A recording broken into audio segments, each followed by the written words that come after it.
Анашым менің жарық күнім, жанымда жүрсең әрдайым,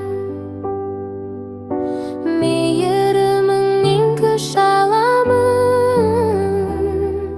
жылы сөзің мәңгі жырым. Анашым жаным асыл анам, сен бар жерде шаттық табам, жүрегімде сенің үнің мәңгілікке сақталған. Ақ сүтіңді ақтап өтсем, арман